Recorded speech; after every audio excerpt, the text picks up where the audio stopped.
Alors, Boker Tov, il nous reste 20 minutes d'études. C'était Rosh Chodesh. Le premier minyan nous a mangé tout notre temps. On a dû commencer à 7h30. Et on a 20 petites minutes d'études. On est aujourd'hui le Rosh Chodesh Shvat. Chaim Tovim Shom le 17 du mois de janvier. Beshem Hashem Naaseh Venatzliach Lagdil Torah Ladira Leinu Nishmat Kol Metei Yisrael Bichlalam Et Hashem Atov Simcha Bat Mazal Claudine Chamesh Bat Avayat Kuka Léa Shalom Lix Ben Esther Kol Metei Israël, Refoua Shlemach, Lama Mira pour tous les malades d'Israël, sans exception, la liste qu'on a l'habitude de donner, plus ceux qu'on ne connaît pas, que Akadosh Baruch Hu Bezrat Hashem vous accorde une très très grande santé, une grande réussite. Bezrat Hashem est pour nous tous une grande Géoula. Amen. Vena Afochu. Je vois des gens qui, malheureusement, viennent le fois me voir en me disant oh, ça va pas, ceci, cela. Le lendemain, ils viennent me voir en me disant Vena Afochu, tout ce qui n'allait pas hier va bien aujourd'hui grâce à Dieu. Il ne faut jamais, jamais se décourager. Alors, comme on a une vingtaine de minutes avant que la Brechim n'arrive, on va faire brièvement des lois de Rosh Chodesh, puisqu'on est Rosh Chodesh et qu'il y a beaucoup de questions dans ce domaine. Depuis hier, par rapport au cours qu'a fait mon fils Rabbi Yehuda Yakar, où il a rapporté d'Afka le Mishnah Broura à propos du Kirat Shema, est-ce qu'on le fait assis ou est-ce qu'on le fait allongé? Pour les Sfaradim, on a sur qui compter, pour ceux qui se posent la question, de le faire d'Afka allongé, Ben Beze Zilzou, la Shrina, Benegoud, Lema, Shem Elamed, Arama. Non, sur le côté, c'est encore une marloquette. Aval, les khatrila, comme je l'ai montré hier, les sparadim, on le fait d'afka allongé, on peut le faire assis. La tzetidé chova, les choladeot, c'est préférable assis, mais on peut tout à fait le faire allongé à filou, les khatrila, comme je lui ai montré hier. Top, on revient ici, je parle du Kirchma à la mitah, sur le lit. Okay. Asiat melacha, le Mishnah Broura, c'est-à-dire le Rama, pas le Mishnah Broura, plus exactement, le Rama, donc, Shkenazim, Noagim de le faire assis, comme dans toutes les yeshivot. Le kol echad yassé les firetsono. Bezrat Hashem, assez les charab. Moi, mes rabbanim ont pris comme ça.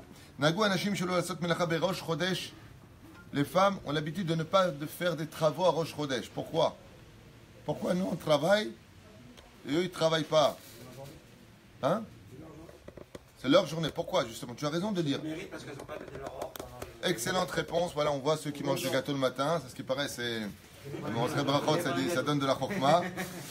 Même si 60 personnes le poursuivent, ils n'arriveront pas à le rattraper. Effectivement, pendant qu'il avait le gâteau dans la bouche, celui qui a fait l'opération, soi-disant kratmanique de l'estomac, il mange des gâteaux. Et nous qui n'avons rien fait, on ne peut rien manger. Alors, effectivement, parce que les femmes n'ont pas participé au Vaudor. Normalement, ce jour-là, Rosh Chodesh était un jour de Yom Tov. Mais les khatrila, ça devait être un jour de Yom Tov Rosh Chodesh, comme ça dit Chazal. À cause de la faute du Vaudor, ce Yom Tov est tombé à un degré inférieur. Et c'est pour cela que les femmes ne travaillent pas. Parce que comme Yom Tov, on ne travaille pas. Kol, Aose Melacha, Yom Tov, Leolam, le Resiman Bracha, c'est Issur Chamour, il fait un interdit. Beotamida, les femmes ne travaillent pas parce que pour les femmes, c'est leur Yom Tov. La reine, Zahashlav Arishon, Hashlav Hasheni ou Rosh Chodesh. Pourquoi on appelle ça Rosh Chodesh? C'est la tête du mois, mais c'est aussi la tête du renouvellement, du renouveau. Les Chachamim me disent que tous les Rosh Chodesh, on a l'opportunité de renouveler tout son mazal. Comme ça, j'ai appris hier. Kol Rosh Chodesh, Adam Yachol Chadesh, Mechadesh et Kol Mazal. Ça veut dire, des fois, ça ne va pas le 28 du mois, le 29 du mois. T'inquiète pas, dans 2 jours, c'est Rosh Chodesh, tu peux l'y Tradesh à la Kol. C'est un petit Rosh Hashanah. Parce que c'est le renouvellement de l'Udis. À l'aider. Très bonne question. Comment on peut le Chadesh autour? On fait un din vecheshbon avec soi-même, à qui j'ai vexé, avec qui je suis fâché. Essentiellement, en général, il ne faut pas aller loin, c'est la famille. Premièrement, sa propre femme, en général. Donc, il n'y a pas besoin de chercher midi 14h. Vedavar Sheni, prendre sur soi quelque chose et faire une idée doute plus grande que tous les autres jours du mois. Rosh Chodesh, c'est un mois. J'ai étudié hier. Tout peut se renouveler à Rosh Chodesh. C'est pour ça que ça s'appelle la tête. Et pourquoi la tête? Parce que le corps suit. C'est un renouvellement du cycle, changement des anges dans le monde d'en haut. Il y a des mishmarot. Tout se renouvelle à Rosh Chodesh. C'est là. Veuminak tov. Et c'est nachon que les femmes évitent de travailler à Rosh Chodesh. Avalon agula asor. Aleem kol melacha. Bien entendu, ça veut dire quoi? Alors quoi? Elles ne font pas manger, elles ne s'occupent pas de la maison. Et la rak melacha. On parle de melacha comme par exemple celle qui avait l'habitude de coudre. Dans notre génération, ce n'est pas d'actualité réellement. Mais à l'époque, les femmes, elles cousaient, t'avoues, comment on dit, avec les épingles. Tricoter et autre chose. Le cholma, shelona gul et sor mutar, et tout ce qu'on n'avait pas l'habitude de ne pas interdire, c'est mutar. Le chem mutar, l'en l'isrog, l'itfor, le tzor bene betam. Donc si par exemple maintenant, elles ont besoin de coudre quelque chose par contre, ou de faire une kippa sruga, dougma, alors elles peuvent, parce que ça par contre c'est pas une melacha, vous avez l'habitude de le faire, les lo kablan sacha. Mais attention, comment elles ont le droit de le faire si elles ne reçoivent pas de salaire en contrepartie de ce minag? Ça veut dire que si maintenant il y a une toferet par exemple chez nous au 4e étage, donc si tu lui amènes Rosh Chodesh à coudre, il dit ici, Zélo a fait. Pourquoi? Elle va recevoir un salaire pour cela, elle ne viendra pas coudre pendant Rosh Chodesh. Les lo kabbalat tzachar, qu'elle ne reçoivent pas un salaire pour ça, mais si c'est pour ses enfants elles-mêmes, il n'y a pas de problème. Par contre, j'ai une question à vous poser. On a vu que pendant Chol HaMoed, on ne met pas de machine à laver en route. D'accord? C'est une melacha. Est-ce qu'à Rosh Chodesh, on a le droit ou pas de mettre la machine à laver en route? On essaiera d'éviter, mais... Pourquoi non? Arrête, s'il y a Chol HaMoed, Sukkot, Pesach, on ne met pas de machine, parce que c'est considéré comme une melacha, comme un travail. La question que je vous pose, c'est est-ce qu'à Rosh Chodesh, la femme elle a le droit de mettre la machine en route?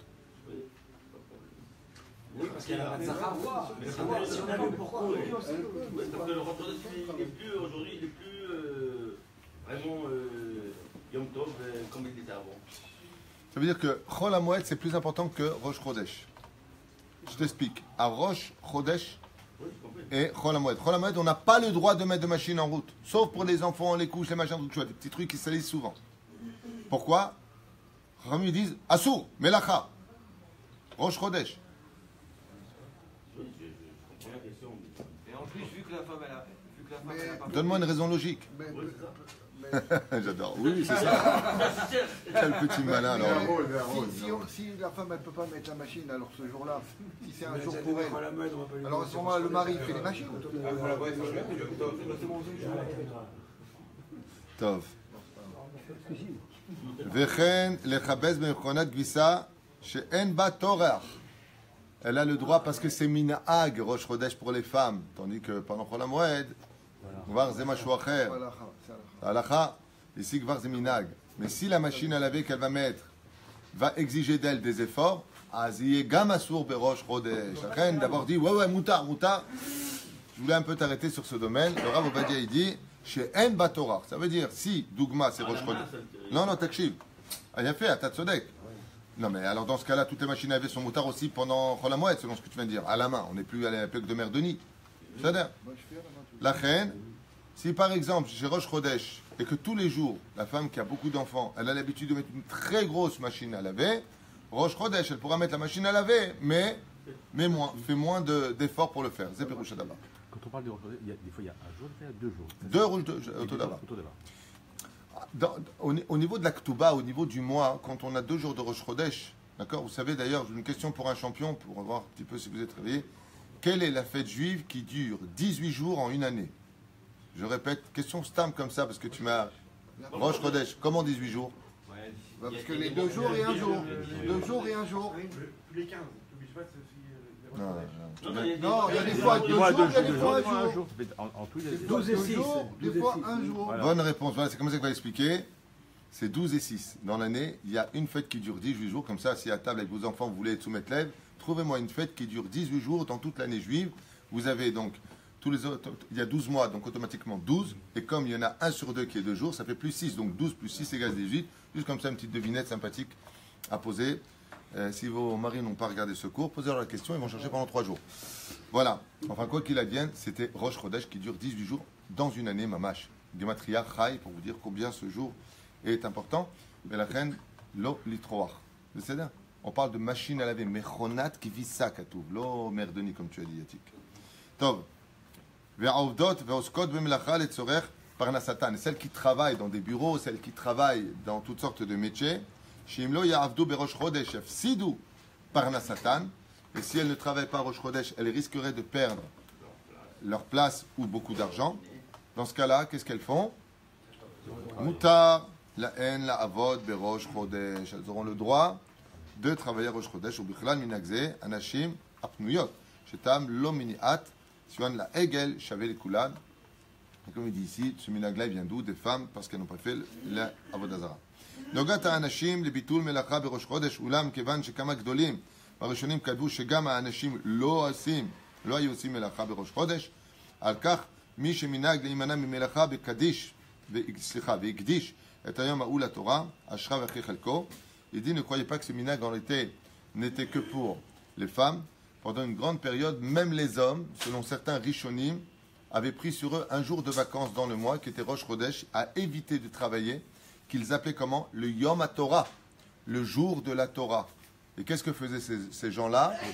Ils allaient étudier la Torah, et les Chachamim ont dit, Ashra ve'ashrei chelko, heureux est leur sort et leur devoir dans ce monde. Pourquoi?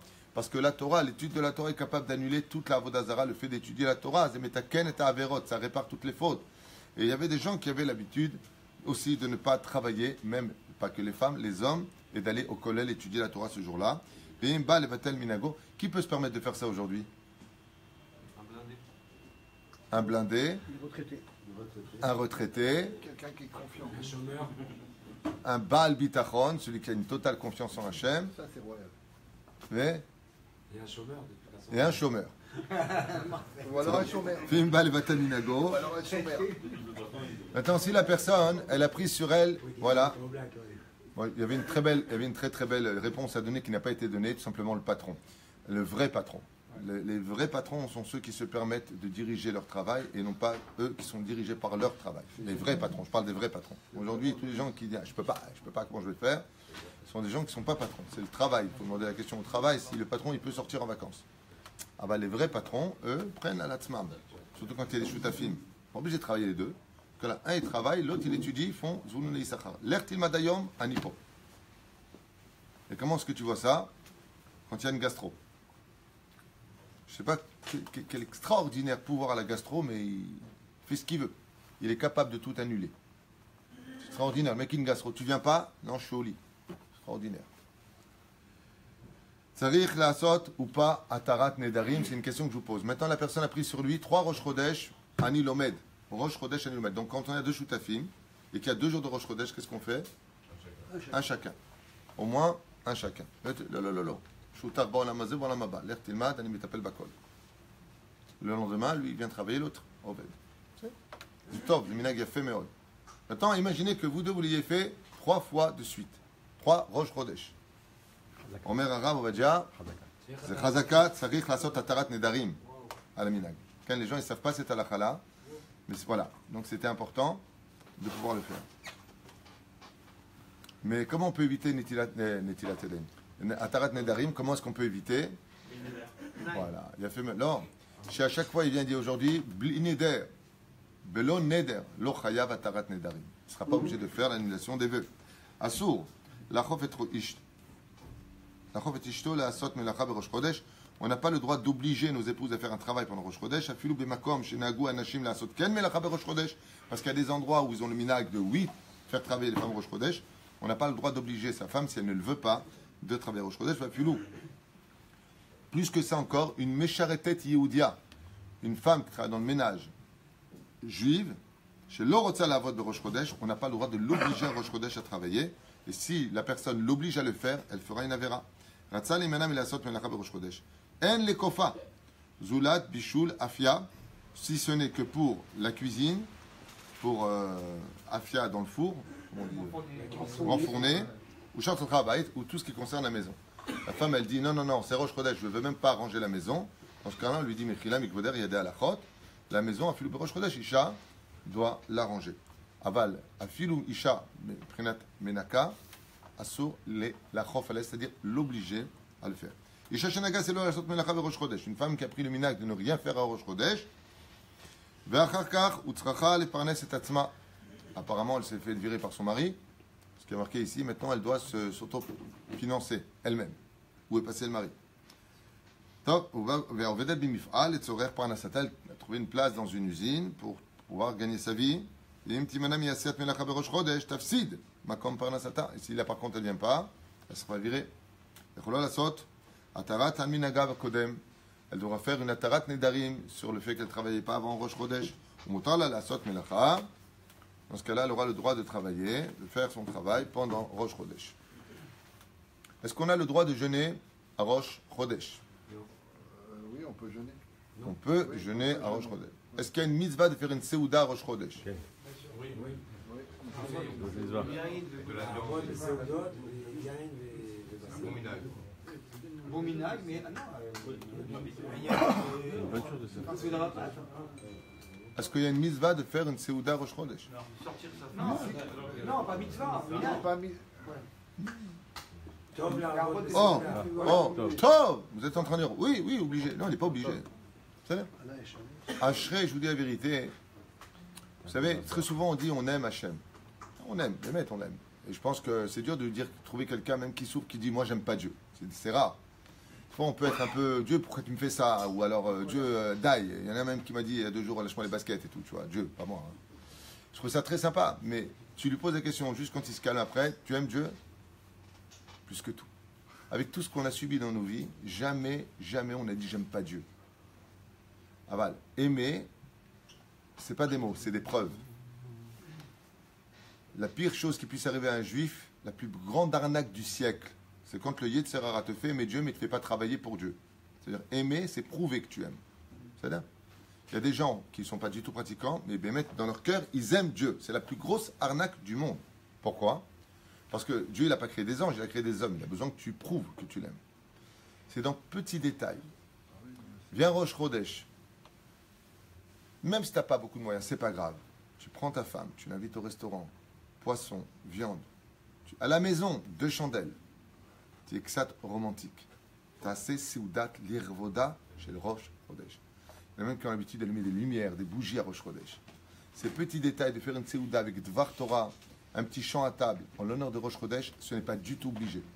Mais c'est une très belle preuve d'amour. Sachez-le.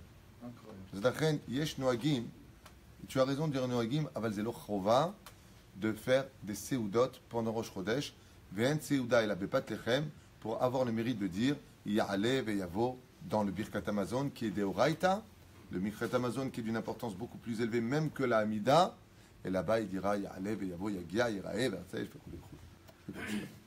rien que pour ça, Kedai Me'od. Là pendant qu'on se parle à tête vague, mon fils fait cours, ils sont en train d'organiser avec du pain, le Seouda le matin. C'est Me'od. C'est un peu difficile de manger du pain et en même temps de faire un cours. Ashrei Mishiachol aujourd'hui, de faire un Motzilah Minaharet et dire Seudat l'Irvod Rosh Chodesh. Pourquoi? Parce que le Créateur du monde, il pourrait tout nous demander. Mais des fois, qu'est-ce qu'il fait Hachem? Il fait 2 pas en arrière pour te laisser un vide, pour que toi tu le remplisses. Comment tu vas remplir ce Rosh Chodesh? C'est un peu philosophique. Aval, c'est important de le savoir, que c'est dans les détails de l'amour que nous portons à Hachem que se trouve l'accomplissement de nos battements du cœur. Vous avez remarqué que le cœur, imaginez qu'il s'arrête, Razvé Shalom. Ouais? Et Dieu te dit, ça va, je t'ai laissé un cœur. D'accord, mais s'il ne bat pas, s'il ne bouge pas, pang, pang, eh ben tu meurs. C'est exactement comme ça l'amour. Un amour qui n'est pas accompagné d'actions, de gestes, de mots, c'est comme un cœur qui est là, mais qui ne bat plus. Donc c'est comment? C'est un amour qui est mort. Tout amour qui ne t'engage pas, c'est un amour qui est mort. Sachez-le, c'est un klal. Afalpi, sheminak tov leitanot be'erev rosh chodesh kodem amolad. Par contre, il y a un très beau minag que font aussi les Ashkenazes. Je me rappelle à la Yeshiva, à l'époque, c'était une Yeshiva Ashkenaz, le Erev Rosh Chodesh, ils avaient le minag de jeûner. Donc les gens qui ont l'habitude de jeûner, pas le jour de Rosh Chodesh, mais la veille de Rosh Chodesh. Be'erev Rosh Hashanah, comme ils le font aussi à Erev Rosh Hashanah. Sheodam bari ve'echolim lisbol la ta'anit mikol makom tamid chacham o melamedet tinokot, les profs ou ceux qui étudient la Torah, lo yu mema'atim melachet shamayim. Vous savez qu'un mot d'étude de Torah, ça vaut tous les jeunes du monde entier. Donc eux ne jeûneront pas la veille. Filou, pakid vesachir, loitane. Et ça, je suis content qu'ils le disent ici. Ils disent surtout ceux qui travaillent pour des patrons. Qu'est-ce qu'ils font eux? Ils se mettent à jeûner. Hazak ou Baro, comment tu arrives au travail? Défoncé. Et ton patron, lui, il te paye. Il ne te donne pas 40 shekels de l'heure, pas défoncé. Il te donne 40 shekels de l'heure, il doit te les payer. Donc donne-lui le meilleur de toi. C'est du gazelle. La reine dit ici. Et celui qui travaille chez un patron, il ne doit pas jeûner. Pourquoi? Parce que le patron, il compte sur lui pour qu'il lui donne le meilleur de son potentiel. Les filles, chez Memaïd Memelacha, on parle de Erev Rosh Chodesh, la veille de Rosh Chodesh. Zula Ta'anit Sibur Mitanim Alkol Tsarash Shelotavo.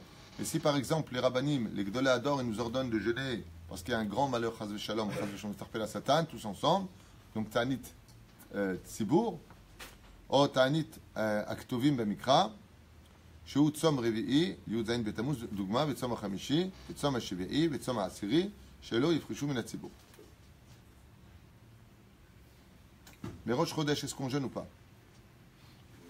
On peut jeûner Rosh Chodesh. On peut jeûner. On peut jeûner.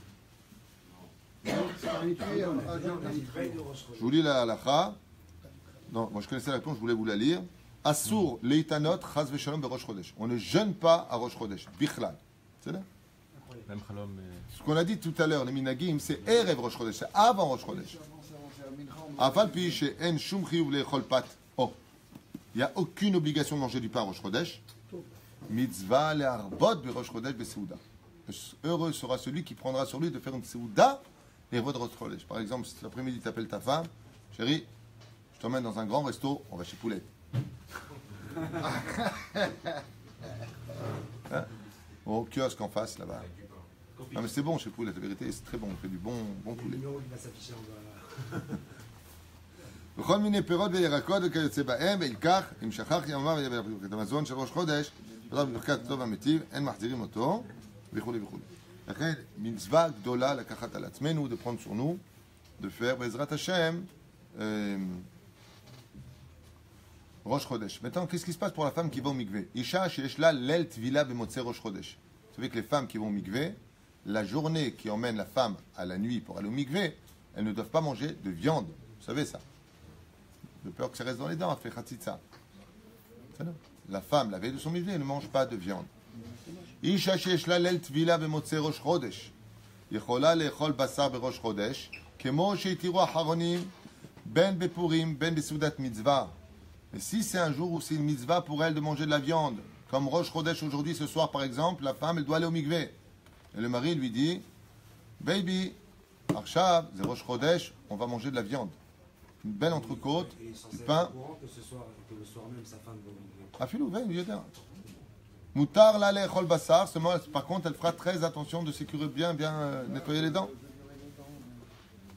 Delo kemi shecholek. Et non, contrairement à ceux qui sont cholkim alzé qui disent non. Il y a des poskim qui disent non à sourd. Le Rav Ovadia dit ken mutar. Ki minadin en isur le nashim lechol basar kodem vilatan. Parce que minadin, sur le domaine de la halakha, si une femme elle a mangé de la viande, il a sta avera. C'est minag pour éviter khatsitsa. Donc vada sheken qu'elle peut. Et la rak ou minag, c'est un minag pour les femmes de ne pas manger de viande la veille de leur mikvé. Donc une femme elle a mangé de la viande, donc rakloum, c'est alors nettoie-toi bien tes dents, prends un cure-dent. Prends un miroir, regarde bien pour bien retirer que tu n'aies pas de morceau de viande dans la bouche, c'est tout. C'est quoi là, c'est pour. Donc si c'est mitzvat pourim, par exemple, si c'est mitzvat, comme le mari dit ici, on va faire une seouda, et il va manger sa femme une entrecôte. Sa femme dit, mais ce soir c'est mon mikvé. Il dit, le mari, un baya. Seoudat mitzvah zebeseder. Vous savez quelle différence il y a entre une seoudat mitzvah et une seouda normale? Manger une seouda et une seoudat mitzvah. Vous savez quelle différence il y a entre les deux? Tous les jours, on doit manger des lirvodo shel Hashem, même si ce n'est pas une seoudat mitzvah. C'est le nachon.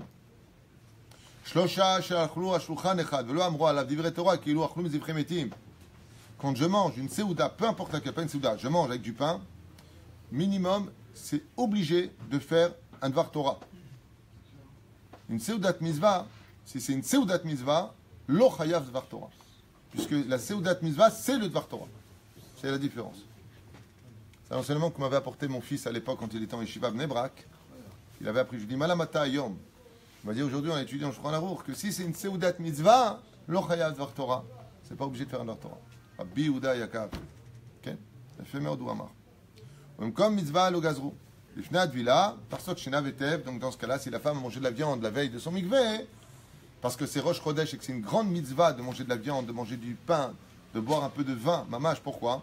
Parce que la Gemara nous dit, qu'est-ce qu'on appelle une vraie seouda? Là où tu manges du pain, de la viande et du bon vin. Voilà, chido. C'est là.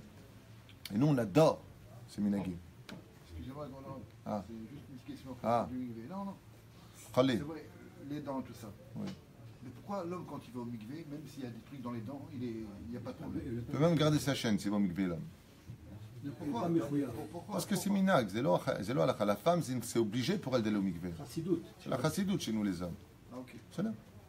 Je me rappelle une fois, j'étais avec le Rav Chaim Pirzon, qui est possèque halakha, et il avait je crois, un truc sur lui, il n'a pas enlevé. Sa montre, même pas, il l'a enlevé.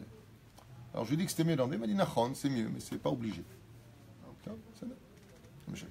יש נוהגים לחוש לצוות Le Savato Sikha chez Rabbi Yehuda Chassid. Vous savez que Rabbi Yehuda Chassid, il a écrit une Sava, c'est-à-dire un testament, que j'ai ici d'ailleurs, j'ai fait venir les deux livres. Très très intéressant, c'est un livre que j'avais étudié il y a plus de 20 ans. Là-bas, il donne beaucoup de conseils, mais le Rav Ovadia le contredit sur plein de détails, c'est impressionnant. On parle de Rabbi Yehuda Chassid. Vous comprenez de qui on parle de Moshe Rabbeinu, quoi. Le Rav Ovadia, il dit non. Il a annulé plusieurs minagim. Bon ira Arshab. Il ramène ici Rabbi Yehuda Chassid. Rabbi Yehuda Chassid, comme je vous l'ai dit, tout ce qu'il dit, c'est Kodesh Kodashim. C'est ça. Le Rav Ovadia Vadaï Sheken. Seulement, le Rav Ovadia, il ramène des poskim qui. Voilà, t'as sur qui compter, t'inquiète pas. On ne pas compte qui était Rav Ovadia Yosef. Il contredit le Ben Ishraï, il contredit Rabbi Yehuda Chassid, il contredit. C'est impressionnant la force qu'a eu cet homme, dans une génération comme la nôtre, d'avoir osé contredire des gens qui l'ont précédé. C'est incroyable. Mais pas, il est contredit Stam, style, je dis ce que je veux, hein. Contredit, il ramène les preuves, et il va très loin. Une fois, il dit sur le Ben Ishraï, Ben Alichot Olam, il écrit là-bas, et si Maran Ben Ishraï avait étudié ça, il n'aurait jamais dit ce qu'il a dit. Wouf, fond de l'humanité. Je ne sais pas, vous rendez compte les risques de ce. Vous rendez compte de ce que. Vous savez qui était le Ben Ishraï? On a des témoignages de morts qui sont revenus à la vie qui témoignent qu'il est Av Beddin dans le ciel. Il est, comme tu dis, chef du Sanhedrin. Le Rav Ovadia, Zecher Tzadik Kadosh Ivracha, il écrit dans une halakha que j'avais lu là-bas, il dit si Maran Ben Ishraï, il avait lu ça, il n'aurait pas écrit ça. Tu es en train de remettre complètement le Ben Ishraï. Ok? Alichot Olam. On ne se rend pas compte du personnage qu'était le Rav Ovadia Yosef. Zecher Tzadik Kadosh Ivracha Zchuto Tagen Alim. Je ne sais pas qui c'est qui a rêvé de ça. Je fais une parenthèse comme ça avant de vous quitter aujourd'hui, puisqu'on va finir le minagim de la femme pour Rosh Chodesh. Il y a une personne, je crois, de la famille du Rav Kadouri, qui a raconté que le Rav Kadouri est venu le voir. C'était qui, son fils? Voilà, merci bien. Je pensais que c'était son fils, mais je ne me rappelle pas très bien. Donc, qui est venu raconter que son père est venu le voir le jour de la mort du Rav Kadouri. Et le Rav Kadouri est venu dans les rêves lui dire qu'ils ne lui ont pas permis à lui de pouvoir participer dans le ciel à l'enterrement du Rav Ovadia Yosef. Ça veut dire qu'il était en train de descendre et il a témoigné dans le rêve que tous les tzadikim d'en haut sont descendus pour accueillir la neshama du Rav Ovadia Yosef. Tous les tzadikim. Je sais pas si vous comprenez, c'est pas. Incroyable. Mais qui était à la tête? Qui est descendu à la tête pour déposer une couronne? Non. Qui est descendu avec une couronne à déposer sur la tête quand le Rav Ovadia a sorti son âme? Le Rav Kadour a raconté, donc je crois que c'est à son fils ou je ne sais plus à qui. Non, pas David Ameller. C'est tellement évident, je retrouvais tout de suite. Mais non. Il n'y a personne qui répond là? C'est tellement évident. Bon, on n'a pas le temps, tout simplement. Rabbi Yosef Karo. Ce qu'a fait le Rav Ovadia Yosef toute sa vie durant, à la Shalom, il a. Vous savez, quand il y a l'armée, il y a le mec qui tient le drapeau, quand il se prend une balle, il tombe. Il y a tellement eu de minagim pendant ces 500 années où on était en dehors de la terre d'Eretz Israël, que le Ravintel, il est devenu le Posek, celui-là, il est devenu le Posek, celui-là est devenu le Posek, même le Ben Ishraï est devenu le Posek, Zchuto Tagen Alenu. Est venu le Rav Ovadia Yosef, il a relevé l'étendard, et il a dit, Rabotai, le lion s'est levé. Rabbi Yosef Karo, la halakha, elle est comme Rabbi Yosef Karo. Il dit comme ça que quand est mort le Rav Ovadia Yosef, le Rav Kadouri qui était dans le ciel, il dit j'ai vu Maran le Rabbi Yosef Karo venir à la tête de tous les tzadikim déposer une couronne pour remercier le Rav Ovadia Yosef d'avoir relevé l'étendard du Shulchan Aruch, Mamash. Contrairement à tous les autres Kitsur Shulchan Aruch qui sont derrière nous, comme Chaye Adam, comme tellement d'autres, le Admor Azaken, Kolkach Harbe, Ensof. Rav Ovadia Yosef il a dit Toda Rabba à vous tous. Ici, il y a déjà un lion en Israël. Halakha ici, à un tel point qu'il dit qu'un converti en Eretz Israël, il ne peut pas choisir son minag, Ashkenaz Sfarad. Maintenant, le mec, il est goy. Il n'est pas juif. Il est ni Ashkenaz ni Sfarad. Quand il se convertit, en général, il prend le minag du pays où il le fait. En Eretz Israël, le Rav Ovadia Yosef, il a dit ici, Mechila, tout goy qui se convertit en Eretz Israël, Arav Mashiach, goy Amit Gaïr Beretz Israël, Ifia Rav Ovadia, Eze minag, Sfarad ou Ashkenaz? Sfarad, Lama, qui pour Rabbi Yosef Karo. Rendez compte? Tous les goïms qui viennent se convertir en Eretz Israël sont automatiquement Sfarad. Pourquoi? Parce que Rav Ovadia il dit oh, quel minag, quel truc, de quoi tu parles? Tu as déjà vu toi 2 lions dans un harem? Ici, il y a déjà, grâce à Dieu, un lion. Rav Ovadia Yosef. Quel travail un homme a été capable de faire. Il n'a pas relevé que le mérite de Rabbi Yosef Karo. Il a mis un peu, il a arrêté une hémorragie terrible dans notre pays, le Rav Ovadia. Il a relevé l'étendard du monde Sfarad. Avant le Rav Ovadia Yosef, un Sfarad ici, c'était un arabe. On était considéré comme... C'est vrai. est venu le Rav Ovadia Yosef, il a créé les écoles Sfarad, il a bien relevé la tête du monde Sfarad. Relever la tête du monde Sfarad, relever l'étude du monde Sfarad. Il y en a un autre qui l'a fait, le Rav Mazouz à la Vachalom. L'étude du Rav Mazouz. Shita Talon. Je finis cette halakha rabotai, velachen akosheshim letzavotav, umistaprim berosh chodesh. Alors, quel était la tzavad, qu'est-ce que nous a déconseillé Rabbi Yehuda et Chassid pendant Rosh Chodesh, dans les Minagim? Qu'est-ce qu'il nous a déconseillé de faire? De se couper les cheveux. Il y a fait meod. Chez l'autre, et là les arrows.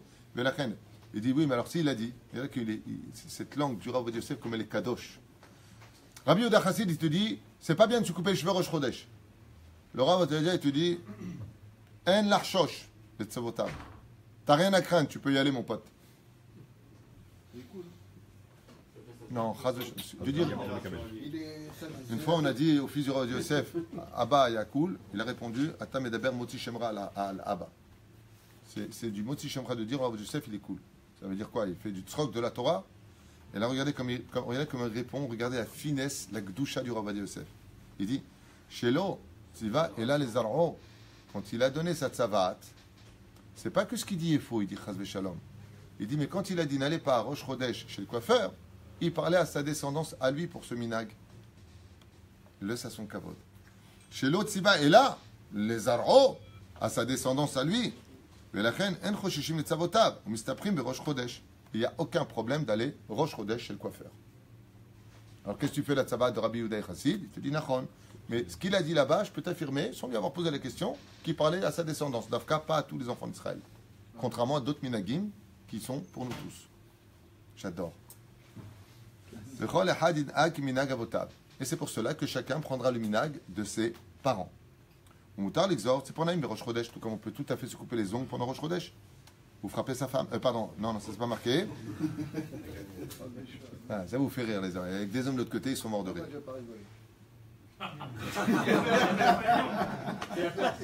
Mais il a peur que sa femme voit le corps. Dis-moi, j'ai pas rigolé. Je te jure, wallah, je l'ai pas rigolé. C'est ça que moi, je suis en Arouk, les Inyan, Chol HaMoed, ou Prat Berosh Chodesh, Chal Berev Shabbat. Gamashman B'Shulchan Aruch. Mais Zal Exor, c'est pour Naïm. Donc il n'y a pas de problème avec ça. Et nous comme encore Rav David Aboudraham, Zecher Tzadik Kadosh Bracha, Azir Shelo Litol, c'est pour Naïm, Kesidram. Comme l'enseigne Rabbi David Aboudraham, il dit juste fais attention. Katav Achida, ou Bishut Yosef Ometz, She'en Lachosh Beze. Alors, il y a des marloquettes partout. Est-ce qu'on doit couper les ongles dans l'ordre ou est-ce qu'on doit le faire dans le désordre? Il dit il n'y a aucun problème de le faire dans le Rabbeinu Hashelo, Chachash Klal Leze. Et on sait que le Raya Kadosh lui-même n'avait pas de problème en disant tu peux les couper comme tu veux, Bipirki Yosef, En Tzarich Leizer Beze. Tu peux tout à fait couper les khatrila, du petit au plus grand. Tu n'es pas obligé de le faire comme ça, mais si ça ne te dérange pas, ce que tu fais en général, il y en a qui disent comme ça, il y en a qui disent comme ça, tu coupes normal, juste un, tu fais le contraire. Comme ça, tu es tranquille. Fais kavod à tout le monde. C'est ça? Zainyan. À propos des ongles, il faut me jeter dans la poubelle ou dans le lavabo ou les toilettes? Il y a 3 degrés pour les ongles. La première chose, il faut savoir qu'il est strictement interdit. Chut, 2 secondes. Je voudrais bien finir avec ça. D'ailleurs, je ferme le Shulchan Aruch qu'on a ici du Rav Ovadia Yosef. Tout celui qui jette ses ongles par terre est considéré comme un meurtrier dans le monde d'en haut, car les ongles, si une femme enceinte marcherait dessus, elle pourrait, chas v'shalom, le niterpela Satan, perdre l'enfant. Pourquoi? Quel rapport entre les ongles et la femme enceinte? L'homme avant la faute était recouvert d'ongles. À cause de la faute originelle provoquée par la femme, entre guillemets, eh bien, elle a apporté la mort. Ce qui fait que la femme ayant apporté la mort dans le monde, étant donné qu'une femme enceinte apporte la vie, l'ongle vient faire une accusation sur l'enfant qui est dans le ventre de sa mère. D'accord? Et c'est pour cela que quand tu as des ongles, il y a marqué celui qui coupe ses ongles, il fait très attention. Je me rappelle qu'une fois chez Rabbi Moshe Deri Zatzal, j'étais à côté de lui, je suis arrivé un vendredi matin alors qu'il coupait ses ongles comme le dit le minag. Ouais. Et il y a un petit ongle qui est tombé par terre. Je l'ai vu se précipiter par terre et pendant peut-être 10, 12 minutes, à Mamash accroupi en train de chercher l'ongle. Jusqu'à ce qu'il ait trouvé, il était sa mère méode. Ad Kedekar. S'il est tzaddik, il doit enterrer ses ongles. S'il est chassid, supérieur, il doit absolument brûler ses ongles. Donc qu'est-ce qu'il fait? Il réunit tous ses ongles, il les met dans une boîte, ensuite il met un petit peu d'alcool ou quelque chose qui brûle, ou soref au table. Il brûle ses ongles. C'est bien. Il y en a qui le mettent de côté pour ça, il y en a qui le mettent pour Pessah, il y en a qui... Le mieux, c'est de brûler ses ongles. Le mieux, celui qui peut. Sinon, est-ce qu'on peut les jeter dans les chiroutim? Celui qui les jette dans les toilettes et qui tire la chasse, c'est considéré comme si il les avait enterrés parce que ça va sous terre après. C'est pas du même niveau, mais c'est comme. Ce qui compte, c'est de faire très attention. Une femme appelée cette semaine m'a dit, j'ai des faux ongles. Vous savez, c'est de la... Comment on appelle ça, les faux ongles? La rétine? Résine. Ah ouais, parce que la rétine, c'est dans l'œil, je ne voyais pas le rapport. La résine, est-ce qu'on a le droit de faire tomber? C'est pas des ongles, c'est la résine, c'est pas de la peau morte. C'est du plastique. Est-ce que j'ai le droit de jeter un bout de plastique qui ressemblera à mon ongle? Voilà. Zélo assour minadin. Avaltov d'éviter de peur que les femmes, elles ont marché sur un ongle, après elles se disent, ouais, c'était un ongle, elles ne vont pas voir si c'est de la résine ou pas. Comme on l'a vu avec Rivka. Rivka, quand elle était enceinte, on va dire, Rabbi Udatzatka, Sadikadosh Ivracha. Pourquoi elle est partie là-bas dans la maison de Shem Ve'ever? Pourquoi elle n'est pas partie voir son mari? Une explication qui dit que le seul endroit où les hommes n'ont pas de problème de jeter leurs ongles par terre, c'est dans les yeshivot. Parce que dans les yeshivot, il n'y a jamais de femmes, c'est que les hommes. Et Rabbi Udatzatka, il dit qu'elle est partie à la yeshiva de Shem Ve'ever, espérant marcher sur des ongles pour que ces enfants qui se battent à l'intérieur tombent. Voilà. C'est-à-dire que là, il y a des fois des choses qui ont été faites qui ne sont pas bien. Comme la femme qui était mariée, qui a fait une bêtise, elle est tombée enceinte. Alors, l'enfant qui risquerait de naître, ce serait un mamzer si l'amant était juif. Si les goy, c'est pas un mamzer. Si les juifs, c'est un mamzer. Maintenant, d'autre côté, 2 mois sont passés. Après 40 jours, on ne peut pas retirer un enfant, sauf sous l'avis d'un posek halakha à dire, d'un dayan. Il faut vraiment comprendre de quoi est-ce qu'on parle. Comment est-ce qu'elle peut faire tomber cet enfant? Elle cherche quelqu'un qui jette son ongle par terre, elle marche dessus, à la condition où l'ongle n'a pas bougé de place. C'est-à-dire s'il est tombé et que quelqu'un donne un coup de pied, il est parti ailleurs, ça annule. Est-ce que je vous dis, c'est l'autre sroc. C'est Gemara Gamevia et Chen Adam, Yezaer Meod Meod Be'ezrat Hashem. Qu'est-ce qui est compliqué? Ça veut dire qu'à savoir tout ça, c'est incroyable. Ou alors, il y a d'autres façons de faire tomber l'enfant, Chas v'Shalom. Tu lui amènes sa belle-mère à la maison, ou tu lui... C'est une blague. C'est une blague. La belle-mère, elle est gentille. Au contraire, elle vient aider la pauvre. On va arrêter avec les belles-mères. Ouais, il faut... Elle lève du poids, quelque chose de lourd. C'est pas tous les jours, mais souvent, je dois enlever l'enfant qui est machin, je suis tombé enceinte, j'ai 16 ans, comment je fais? Ils veulent aller l'enlever. Enlever son enfant, c'est strictement interdit, c'est considéré comme un meurtre. Il faut aller voir un dayan, ou un grand posek halakha pour savoir quoi faire dans cette situation. Aval chas v'shalom, ne jamais retirer un enfant, parce que si Dieu te l'envoie, c'est parce qu'il a un tafkid, et si tu arrêtes avec ce tafkid-là, eh bien malheureusement tu as commis un meurtre. Mais la reine, c'est l'achzor b'tshuva shlema, parce que rien ne tient devant la sheva kol tuv. Moi,